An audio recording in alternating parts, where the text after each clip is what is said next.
El Sermón del Monte, capítulo 5, segunda parte. Bienvenidos. Leamos desde el versículo 13.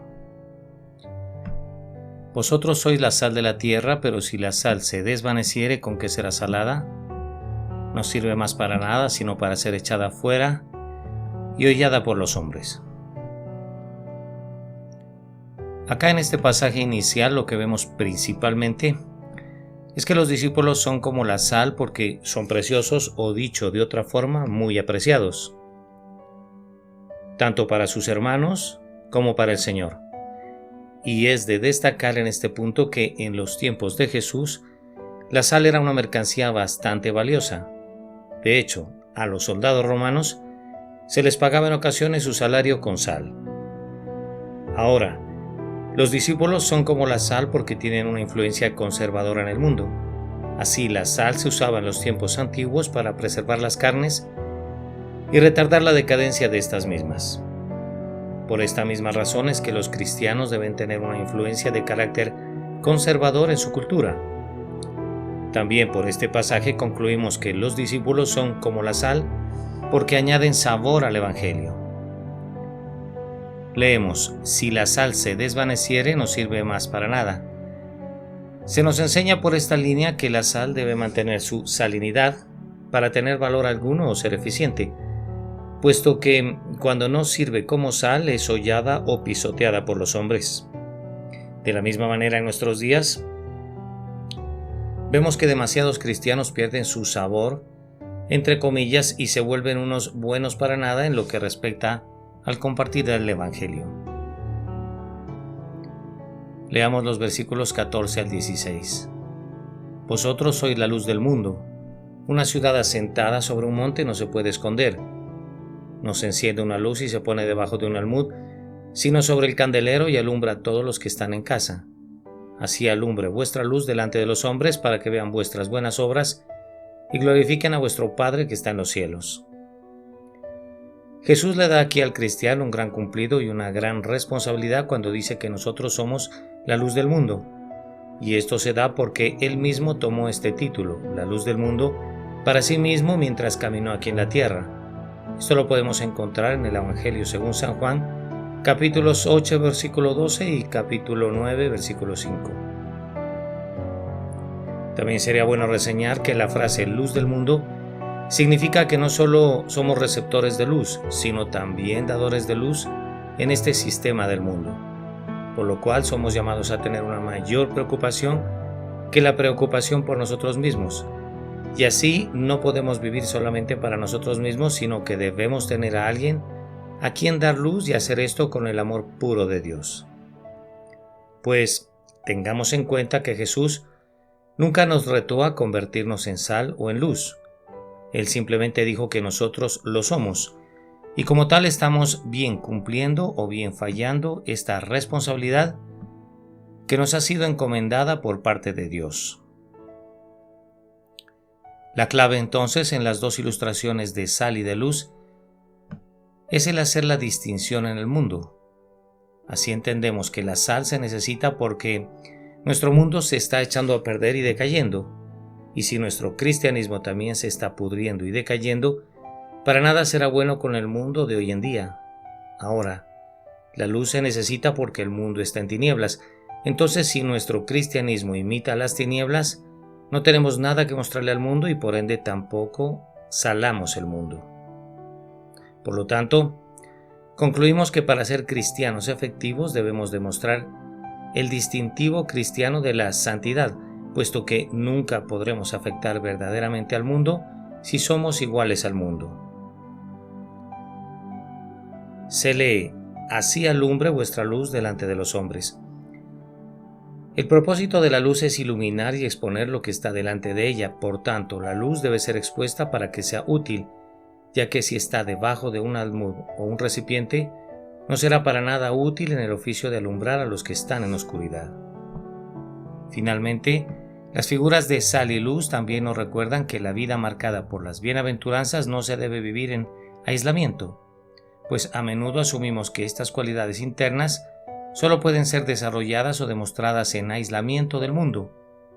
Pero Jesús quiere que las vivamos precisamente ante el mundo.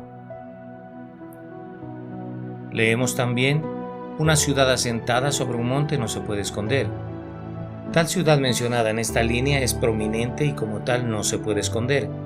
Y si ves una ciudad así a la distancia, será difícil quitarle los ojos de encima. De la misma manera, Jesús quería que la gente de su reino viviera vidas visibles así como lo eran estas ciudades y que atrajeran la atención por medio de la belleza de la obra de Dios en sus mismas vidas. Leemos: ni se enciende una luz y se pone debajo de un almud, sino sobre el candelero. La idea de un candelero en este pasaje da el sentido de que debemos ser intencionales en dejar que esta luz brille ante los demás, pues así como los candeleros son puestos en lo alto para que su luz sea más efectiva, así también debemos buscar diferentes formas de dejar brillar nuestra luz de maneras más grandes, amplias y efectivas ante el mundo. Se lee: para que vean vuestras buenas obras y glorifiquen a vuestro Padre que está en los cielos.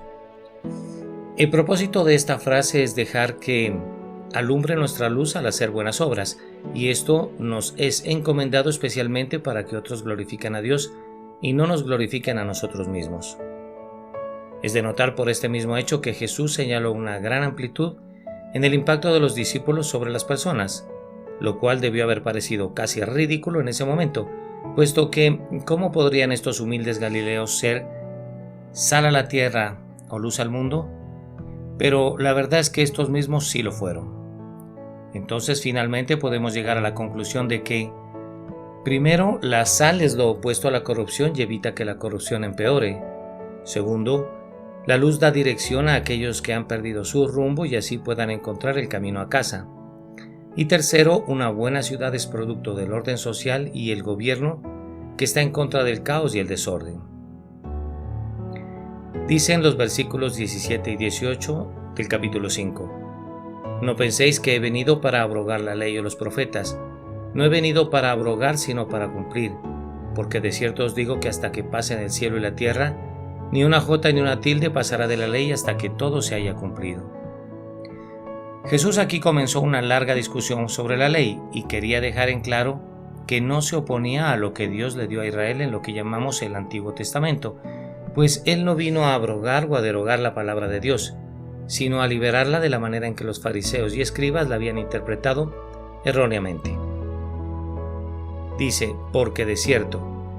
Aquí la frase de cierto os digo traduce en griego la palabra amén, y al tiempo es la firma de Jesús en sus enseñanzas, pues no se conoce otro maestro de los tiempos antiguos que la haya utilizado en esta forma. También esta frase sirve como la conocida cita de los profetas: así dice el Señor, la cual se utilizaba para marcar una frase o un dicho como muy importante y autorativo por parte del autor o predicador. Dice: no he venido para abrogar, sino para cumplir. Jesús quería dejar en claro que Él tenía autoridad y esto aparte de la ley de Moisés, pero no en contradicción a ella. De hecho, Jesús no añadió nada a la ley, excepto una cosa que ningún hombre había añadido a la ley, y con esto me refiero a la obediencia perfecta. Este entonces es ciertamente el principal método o la manera más práctica en que Jesús vino a cumplir la ley. A pesar de que Él a menudo desafió las interpretaciones del hombre acerca de la ley, especialmente los reglamentos del sábado, Jesús nunca rompió la ley de Dios. De hecho, Jesús cumplió las enseñanzas doctrinales de la ley y los profetas cuando trajo la revelación completa de la palabra de Dios. Jesús cumplió la profecía de la ley y los profetas en el sentido de que Él es el prometido de las naciones, demostrando la realidad detrás de las sombras de los siglos anteriores a Él. Jesús cumplió los mandatos morales y legales de la ley y los profetas cuando los obedeció y al tiempo los reinterpretó en su verdad. Y también Jesús cumplió la misma pena de la ley y los profetas por su misma muerte en la cruz, tomando para sí la pena que nosotros merecíamos. Muy a propósito, el apóstol Pablo escribió acerca de este tema: porque el fin de la ley es Cristo para justicia a todo aquel que cree. Esto lo encontramos en el libro de Romanos capítulo 10 y versículo 4. Dice: Ni una jota ni una tilde pasará de la ley hasta que todo se haya cumplido. En esta frase notamos que la jota y la tilde eran pequeñas marcas en la cultura hebrea. También Jesús nos dice aquí que no solo las ideas de la palabra de Dios son importantes, sino también las palabras mismas lo son, e incluso que en su evangelio hasta las letras de las palabras son importantes, lo cual nos deja ver lo alto que Dios considera su misma palabra. Y al respecto de estas figuras gramaticales, la J se refiere a Yod, la letra más pequeña del alfabeto hebreo, que por cierto parece media letra, y la tilde es una marca pequeña en una letra hebrea, parecida al cruce de una T o la cola de una Y. Leemos hasta que todo se haya cumplido.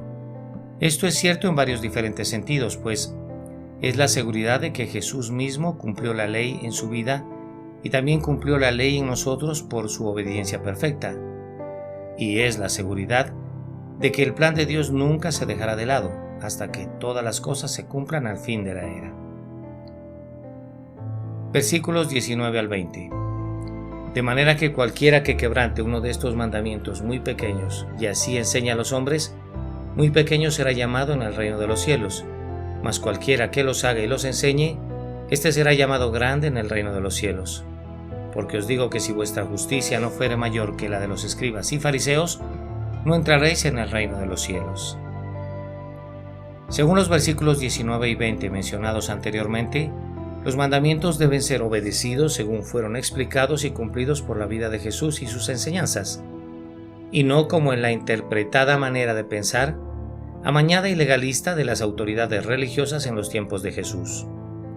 Como ejemplo aquí, el sacrificio es mandato de la ley, pero fue cumplido en Jesús, por lo cual no correremos el peligro de ser llamados muy pequeños en el reino de los cielos, al no observar el sacrificio de un animal como se detalla en la ley de Moisés, como suficiente para el perdón de nuestros pecados.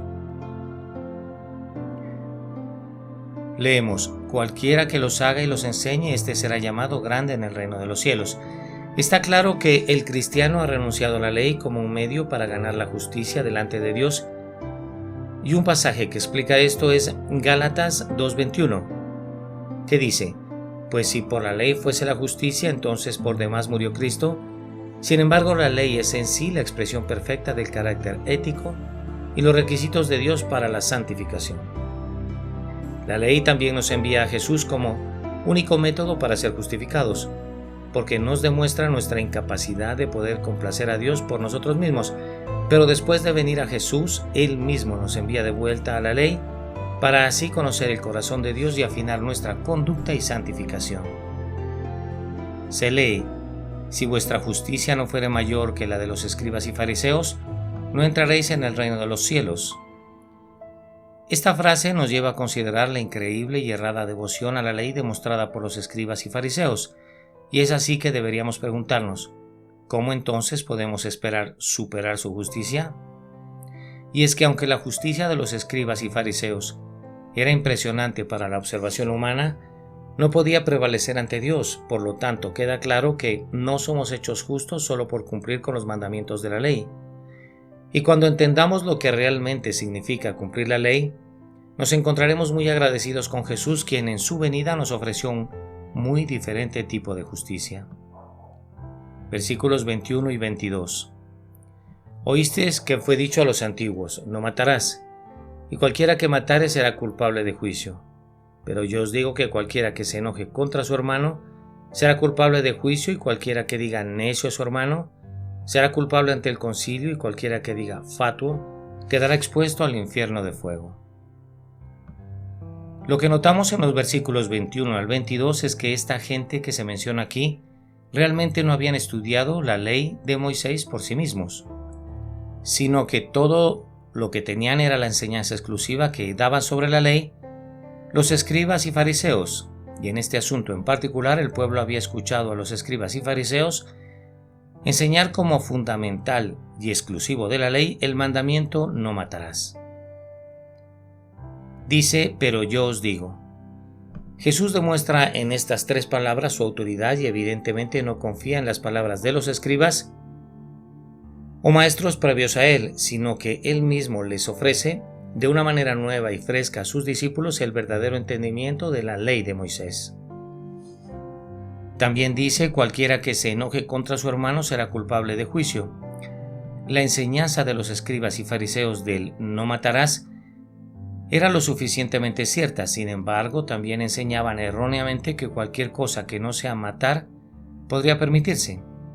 Así que Jesús corrige esto y deja en claro que no solamente los que cometen el acto de matar están en peligro de juicio, sino que también aquellos que tienen una simple intención asesina en su corazón serán culpables de juicio. También Jesús expone la esencia de la herejía de los escribas, pues para ellos la ley era realmente solo un asunto de presentación externa y nunca del corazón. Es entonces que Jesús regresa a la ley a los asuntos propios e íntimos del corazón. Así entonces, Jesús prohíbe para siempre la ira que encierra y la ira que no olvida, como también la ira que se rehúsa a ser pacificada y la ira que busca venganza del ofensor. Se lee: y cualquiera que diga necio a su hermano será culpable ante el concilio. Llamar a alguien necio en los tiempos de Jesús expresaba desprecio por su inteligencia, y llamar a alguien fatuo expresaba desprecio por su carácter o personalidad. Lo cierto del caso es que ambos violaban el cumplimiento de la ley, según Jesús respecto del asesinato, aun si los implicados no cometieran asesinato físico o material. De hecho, los comentaristas han traducido la idea detrás de necio, raca, como imbécil, tonto, zoquete, estúpido e idiota, y la verdad es que raca es en realidad una palabra casi intraducible, porque describe un tono de voz más que nada. De hecho, su acento es un acento más que todo de desprecio. Es la palabra de alguien que desprecia a otro con un, digamos, desprecio arrogante. Finalmente leemos los versículos 23 a 26 del capítulo 5 según San Mateo. Por tanto, si traes tu ofrenda al altar y allí te acuerdas de que tu hermano tiene algo contra ti, deja allí tu ofrenda delante del altar y anda, reconcíliate primero con tu hermano, y entonces ven y presenta tu ofrenda. Ponte de acuerdo con tu adversario pronto, entre tanto que estás con él en el camino. No sea que el adversario te entregue al juez y el juez al alguacil y seas echado en la cárcel. De cierto te digo que no saldrás de allí hasta que pagues el último cuadrante. Jesús en estos versículos del Sermón de la Montaña considera que es mucho más importante reconciliarte con un hermano que hacer un deber religioso, pues no podemos de ninguna manera pensar que nuestro servicio para el Señor justifica nuestras malas relaciones con los demás, sino que debemos hacer lo que Pablo manda en Romanos 12:18 cuando dice: si es posible, en cuanto dependa de vosotros, estad en paz con todos los hombres. También en este pasaje vemos que en la frase ponte de acuerdo con tu adversario pronto, el Señor nos manda a resolver pronto el enojo y la malicia contra otros. Es así que si ignoramos hacer esto o lo pasamos por alto, realmente Él mismo nos encarcela, cuando dice y seas echado en la cárcel. También Pablo expresa la misma idea en Efesios 4 del 26 al 27 cuando dice: no se ponga el sol sobre vuestro enojo. Así que cuando nos aferramos a nuestro enojo contra otra persona, pecamos y le damos lugar al diablo. Finalmente dice: de cierto, te digo que no saldrás de allí hasta que pagues el último cuadrante. Jesús en esta línea final claramente nos habló con figuras retóricas como acostumbra en la Escritura y nos enseña que la pena máxima que se paga a manos del juez, el alguacil y en la cárcel nunca podría satisfacerse con dinero cuando dice hasta que pagues el último cuadrante. Sin embargo, la realidad sugerida por estas figuras retóricas utilizadas por el Señor nos recuerda que el sufrimiento en la eternidad ciertamente será eterno. Amén. Oremos. Padre y Dios bueno, Señor de los cielos, de la tierra, del mar y de lo que en ellos hay. Este buen día venimos a ti para pedirte que nos honres, Señor, con tu rema, Señor, y con el entendimiento que viene de los cielos. Padre, porque tú eres bueno y tus misericordias para siempre son. Por tu gran gracia, te pido, Señor, que nos des el entendimiento para que entendamos el Sermón del Monte en el capítulo 5 del Evangelio de Mateo. Señor, más que nada, debemos presentarnos ante ti, humillados, Padre, para pedirte perdón, para decirte que nuestras faltas han sido grandes, Señor, y que no queremos que se repitan delante de ti. Te pido que perdone los pecados de mi hijo Caleb Josué, mis pecados y los pecados de todas las personas que escuchan esta interpretación, amado Dios. No me queda después de esto sino alabarte, bendecirte y decirte que eres santo y que no hay nadie como tú, Señor. En todo lo creado, en el universo y en la nada. Señor, dicho esto, queremos, amado, que nos hagas como la sal de la tierra, que nunca nos desvanezcamos, amado Dios, y que así no sirvamos para nada y seamos echados fuera y hollados por los hombres. Tenemos que ser, precioso Señor, como tú dices que es la sal, que es muy apreciada. Debemos ser una mercancía bastante valiosa aquí en la tierra y al tiempo ser una influencia conservadora en el mundo. Debemos, precioso, influir en este mundo con un carácter conservador y añadir sabor al Evangelio, conservar nuestra salinidad, amado Dios, y no ser unos buenos para nada en lo que respecta al compartir del Evangelio, asimismo como debemos ser luz del mundo. Señor, queda muy entendido en este día y a través de este sermón que tú nos has dado un gran cumplido y una gran responsabilidad cuando nos dices que somos luz del mundo, porque tú mismo has tomado ese título para ti mismo cuando estuviste aquí en la tierra. Cuando dices que somos luz del mundo, entendemos que no solo somos receptores de luz, sino también dadores de luz. Y al dar esta luz lo tenemos que hacer con el amor ágape, con el amor puro de ti, amado y precioso Padre. No estamos retados a convertirnos en sal o en luz, sino que simplemente lo somos porque tu palabra lo dice. Entonces, es mejor que no nos encuentres fallando en esta responsabilidad que nos has encomendado, sino más bien cumpliéndola. Que seamos esa distinción en el mundo, que seamos diferentes porque este mundo se está echando a perder y decayendo. Asimismo, el cristianismo también está decayendo. No debemos imitar las tinieblas, amado Dios, porque si las imitamos, entonces por ende tampoco salaremos al mundo. Que mostremos el distintivo cristiano, amado Padre. Eso es lo que tenemos que hacer en este mundo y no ser iguales al mundo. Que iluminemos y expongamos lo que está delante de nosotros para que seamos útiles, para que iluminemos a los que están en oscuridad. No debemos hacer esto en aislamiento, sino que debemos hacer esto ante el mundo y no aislados del mundo. También debemos ser como esas ciudades que están sobre un monte y no se pueden esconder, sino que debemos vivir vidas visibles, amado Dios, y atraer la atención de las multitudes por medio de la belleza de la obra de Dios en nuestras vidas. Señor, debemos ser ante nada intencionales en dejar que esta luz brille ante los demás y que nuestra luz sea más efectiva cuando somos puestos en lo alto, sobre un candelero, y dejar brillar nuestra luz de manera más grande, amplia y efectiva en el mundo. Ahora, tú nos enseñas que el propósito de ser luz en el mundo es hacer que alumbremos con nuestra luz al hacer buenas obras, y de esta misma forma los demás glorificarán a tu nombre y no nos glorificarán a nosotros mismos.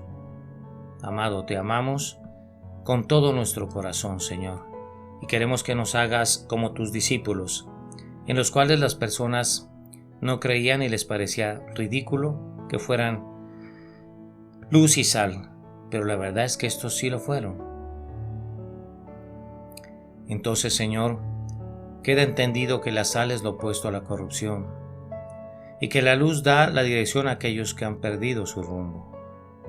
Precioso, déjanos entender tu palabra y no ser oidores olvidadizos, sino hacedores de la misma.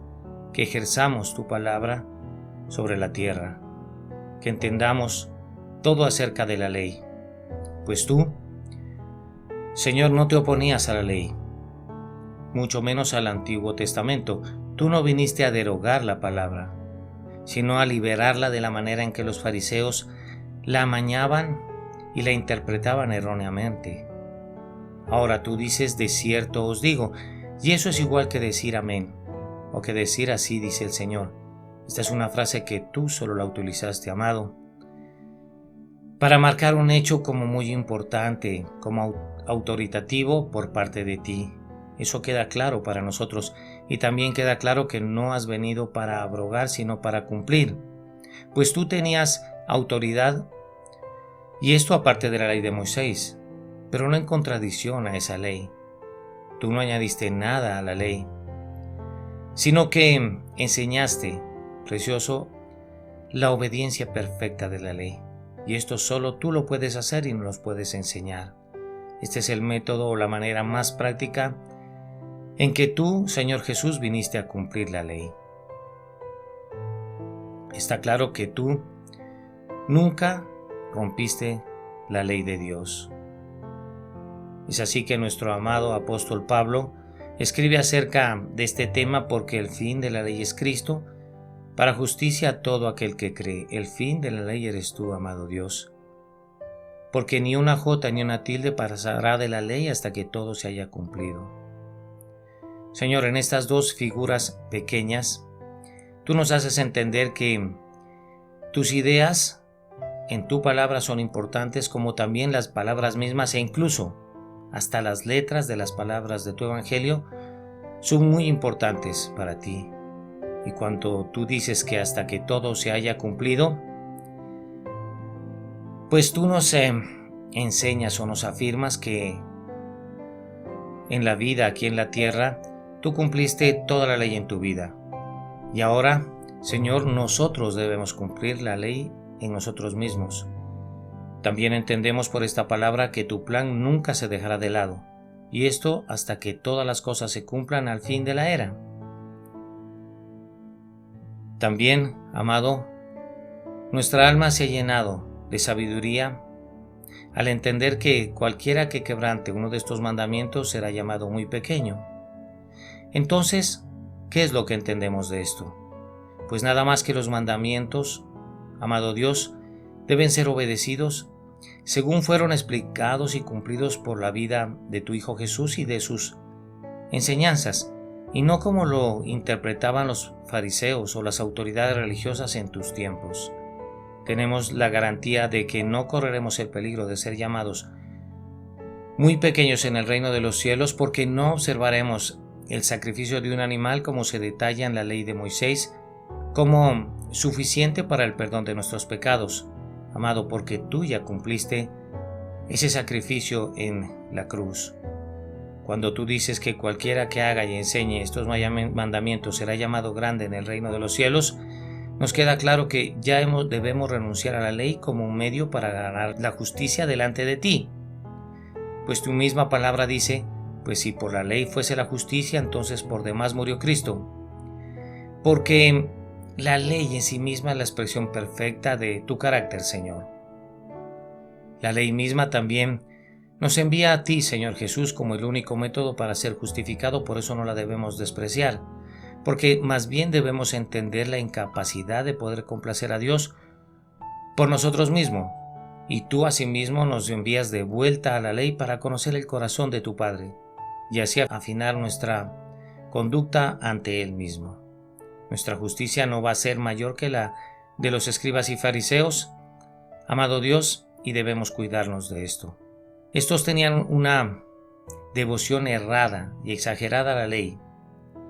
Entonces, Padre, aunque esta justicia de escribas y fariseos era impresionante para nuestra observación, queda claro que no puede prevalecer ante Dios. Entonces, no somos hechos justos solo por cumplir con los mandamientos de la ley. Más bien debemos entender perfectamente qué significa la ley. Allí nos encontraremos muy agradecidos con tu Hijo Jesús, quien en su venida nos ofreció un muy diferente tipo de justicia. Acerca del mandamiento, no matarás y cualquiera que matare será culpable de juicio, lo que notamos, amado, en tu palabra, es que esta gente no estudiaba la ley por sí mismos, y esto nos envía a nosotros a estudiar tu palabra. Padre, no dejes que nunca nos apartemos de la Biblia, de las Sagradas Escrituras, amado Dios, que entendamos que tú nos has venido a ofrecer una manera nueva y fresca de entender verdaderamente la ley de Moisés, pero eso es a través de leer tus Escrituras. También debemos aprender que cualquiera que se enoje contra su hermano será culpable del juicio. Amado, porque no solo es preocuparnos de un homicidio físico, Señor, sino que debemos entender que no solamente los que cometen este mismo acto de matar están en peligro de juicio, sino que también aquellos que tienen una simple intención asesina en su corazón, estos serán culpables de juicio. Precioso, cuánto regocijo sentimos cuando entendemos que para los antiguos la ley era realmente solo un asunto de presentación externa y nunca del corazón, pero que tú has regresado la ley a los asuntos propios e íntimos del corazón. Queda claro para nosotros, precioso Padre, que por tu Hijo queda prohibido para siempre la ira que se encierra, que no olvida, la ira que rehúsa ser pacificada y la ira que busca venganza del ofensor. Acerca, amado, de la palabra necio, pues lo que aprendimos hoy, Señor, y te damos gloria y honra por eso, es que simplemente era un desprecio por alguien que no tenía un carácter y una personalidad adecuada. Pero lo cierto es que tanto necio como raca eran unas palabras que violaban el cumplimiento de la ley, según Jesús, respecto del asesinato. Así, repito, Señor, aún así los implicados no cometieran asesinato físico o material. De hecho, esta palabra raca hoy nos dice entendimiento para saber que era traducida como imbécil y tonto, y lo cierto es que esta es una palabra casi intraducible y es nada más que un tono de voz y simplemente indica desprecio o un desprecio arrogante por el prójimo, lo cual está muy mal hecho, Señor Jesús. Por último, acerca de las ofrendas, Señor, entendemos que en tu bendita sapiencia y sabiduría es mucho más importante reconciliarnos con un hermano que hacer un deber religioso, pues no podemos de ninguna manera pensar que nuestro servicio para ti, Señor, justifique nuestras malas relaciones con los demás, sino más bien recurrir a esa palabra que dice, si es posible, en cuanto dependa de vosotros, estad en paz con todos los hombres. También, Señor, entendimos que debemos ponernos de acuerdo con nuestro adversario muy pronto, Señor, y debemos resolver el enojo y la malicia muy rápidamente, para no ser echado en la cárcel por ti mismo. Debemos evitar que el sol se ponga sobre nuestro ojo y por esto mismo dar lugar al diablo. Finalmente, amado, queremos alabarte, darte gracias, bendecirte y decirte que eres santo, Señor, que tu palabra es perfecta, que no debemos añadir ni quitar de ella, amado Dios, que tú has utilizado figuras retóricas como acostumbras en tu escritura y hoy nos enseñaste que el juez, el alguacil y en la cárcel son figuras retóricas que nos indican que no podemos arreglar o solucionar esto, amado Dios, con dinero. Pero por estas mismas figuras retóricas entendemos que si fallamos y no llegamos al reino de los cielos por tu infinita gracia y misericordia, Amado, la eternidad en el infierno será una realidad.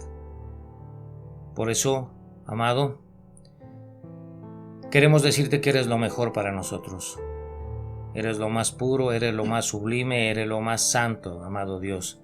Eres lo más precioso que nosotros, amado Dios, podemos obtener aquí en la tierra y que tenemos muchos deseos, amado y precioso Dios,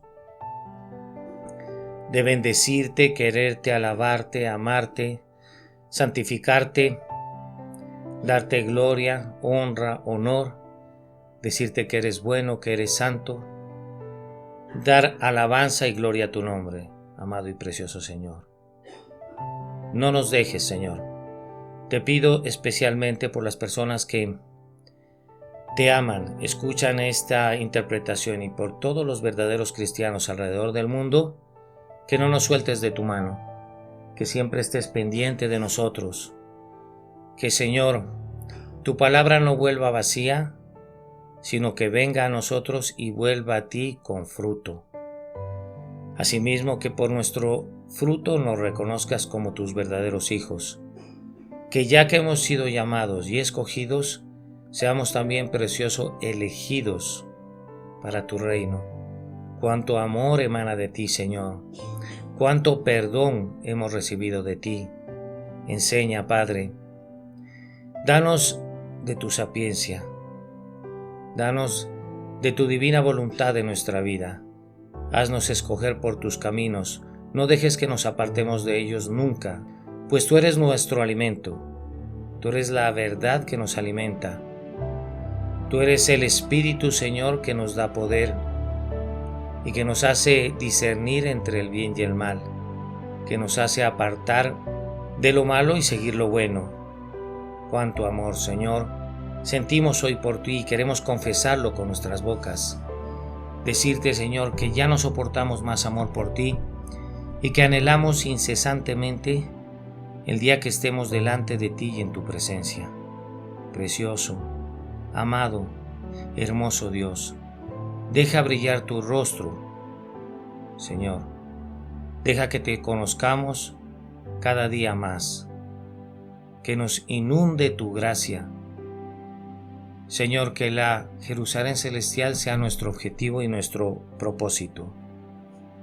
Y así como el peregrino dijo, vida, vida, vida eterna, confiamos en que un día estaremos ante tu presencia, Señor, respondiendo por nuestros actos, amado Dios, dando cuenta a ti de la mayordomía que hicimos aquí en la tierra de tus dones y tus talentos.